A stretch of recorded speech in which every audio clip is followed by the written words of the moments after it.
क्या आपराधिक इतिहास रहा है, क्या कार्रवाई की गई अभी तक?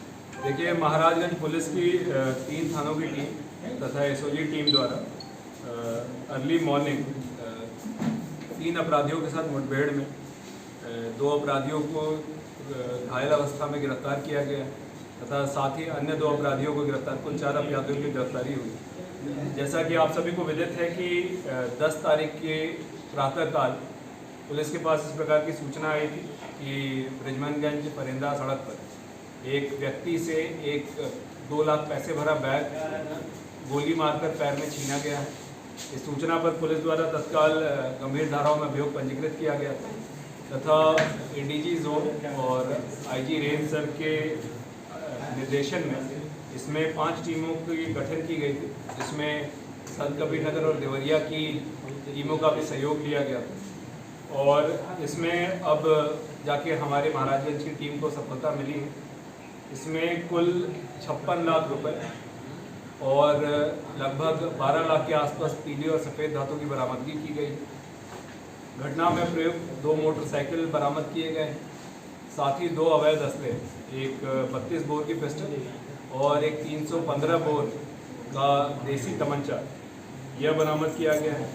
अभी तक की गिरफ्तार कुल अपराधियों में विकास, जो मूल रूप से थाना पिपराइच के रहने वाले हैं, प्रवीण नौतनवा थाना क्षेत्र का, राम प्रवेश राजभर जो शाहपुर थाना क्षेत्र का है और विद्यासागर जो पनेरा थाना क्षेत्र, इनको गिरफ्तार किया गया है।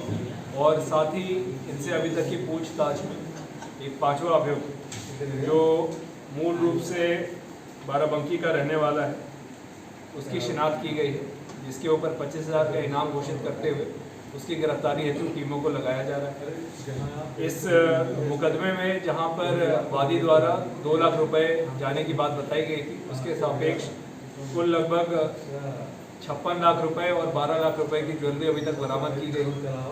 तो ये जो अनअकाउंटेड कैश है, इसके संबंध में भी विवेचना को प्रचलित रखते हुए जो ये सारा का सारा कैश कहाँ से ओरिजिन हुआ था और कहाँ के लिए जा रहा था, इसके बारे में भी पूरी जानकारी विवेचना के दौरान की। इतनी बड़ी बरामदगी है सर, तो क्या लग रहा है हवाला से इसके तार जुड़ा है क्या इस घटना के? देखिए, अभी विवेचना हमारी इसमें चल रही है। कैश बहुत ज़्यादा है और अनअकाउंटेड है और इसका मूवमेंट कहाँ से है, इसके बारे में अभी विवेचना में सारी चीज़ें निकल कर आएंगी और जैसे जैसे विवेचना में चीज़ें निकल कर आएंगी आपको भी समझना होगा।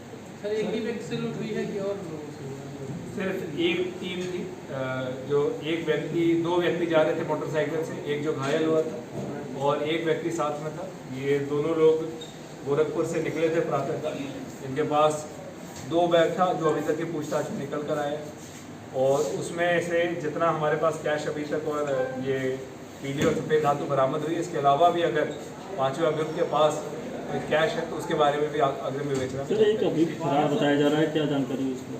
इन सभी अभियुक्तों से अभी तक की पूछताछ में निकल कर आया है कि बाराबंकी का एक अभियुक्त जो इनके साथ सिद्धार्थनगर जेल में बंद था, जहाँ पर इनकी मित्रता हुई थी, वो भी इस घटना में संलिप्त था। उसके लिए टीमों को लगाया गया है और शीघ्र उसकी भी गिरफ्तारी करते हुए बरामदगी की जाए।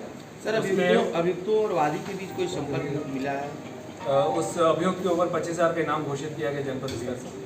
अभियुक्त और वादी के बीच में अभी तक किसी प्रकार की कोई संबंध नहीं मिले, मगर इस घटना में जो 2 अभियुक्त मूल अभियुक्त पकड़े गए हैं वो कोलुही में अभी से 2 वर्ष पूर्व हुई एक घटना जिसमें कोलुही, चिलवाताल और सिद्धार्थनगर में घटनाएं हुई थी, उसमें भी इनकी संलिप्तता थी। ये वही 2 अभियुक्त हैं और शेष जो 3 अभियुक्त हैं, जो एक जिसने रणनीति बनाने में मदद की थी और 2 इसके साथ जो रहे थे, वो 3 इस पुरानी घटना में तो संलिप्त नहीं, मगर उनका भी एक लंबा चौड़ा आपराधिक इतिहास है। इनके आपराधिक इतिहास की भी जानकारी की जा रही है और अग्रिम विवेचना में ये सारी चीज़ों को लाए। सर, वादी के भाई से भी पहले लूट हो चुकी है क्या? कोलोही वाली घटना में जो वादी था उसका और जो वर्तमान घटना है उसमें जो वादी है, इन दोनों के भाई होने की बात निकल कर आई। अभी वादी से इस संबंध में और जानकारी की जा रही है कि आखिर एक ही परिवार के 2 लोगों के साथ इस प्रकार की बात क्यों आ रही, और विवेचना में ये सारी बातें और स्पष्ट